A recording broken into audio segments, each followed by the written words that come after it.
Keri, thank you so much for visiting with Movie Fanatic today. Thank you. You play a character in Jane who dreams of experiencing life in another era. I was curious, if you could experience life in another era, which era would it be? You know, I've always sort of been drawn to, you know, the idea of like cowboys and you know, big space. I've grown up in places like that, Arizona and Colorado, and although I do like the comforts of hot water and Yeah. a nice lavender oil bath, That's nice. I think I could go in for some, you know, like not hardcore frontier, but like some Western, Yeah, a little bit of that. old space, That sounds nice. hard work on a farm kind of thing. You spent a lot of time with Jennifer Coolidge in the film. Yeah. And I've loved her for years.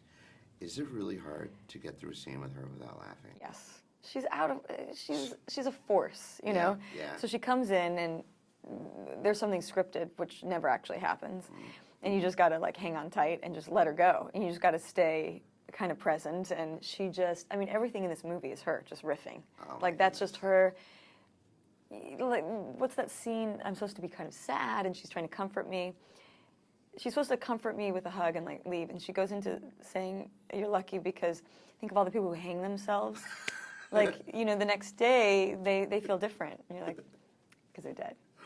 Yeah, like that's just her being crazy. And then on the way out, she's doing this whole shtick about like the chamber pots. She's so fun, and she's so smart and fast, and I love her. In fact, I was just doing finishing a movie in New Orleans, and she's always lived part-time in New Orleans. She has this amazing house down there, and I spent some time with her. I love her. Love her.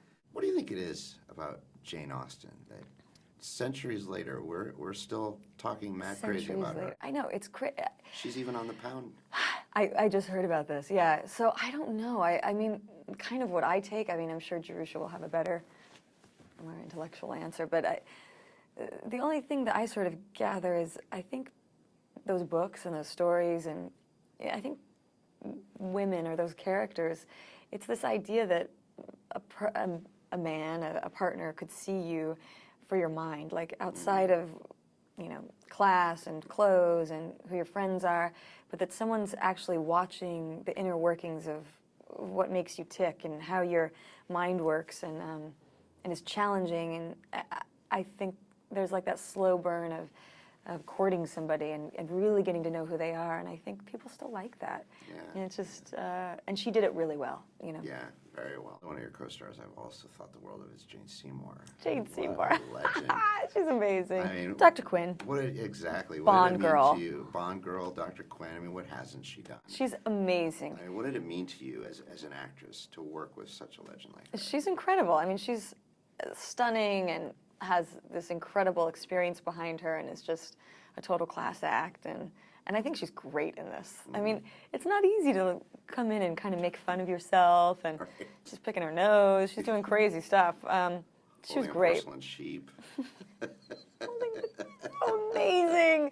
It's amazing, and there's no like talking about it at all. She's just holding it's like, there. It is what and I have it to is. say that's, you know, the thing that drew me to make this was less the sweet story, but more like Jerusha and her take on it. I thought Jerusha will do something cool with it, and with all her production design and all her stupid, you know, visual gags in this, that's really her stamp on it. I think it's so funny, and her making us rap and do dances. Oh my goodness. God, in those outfits. It's getting hot in here.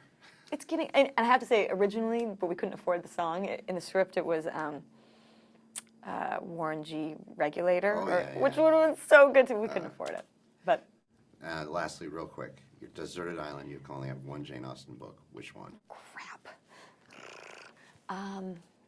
Well, I was going to say Pride and Prejudice, but everyone says that. So let me say Sense and Sensibility. Sense and Sensibility.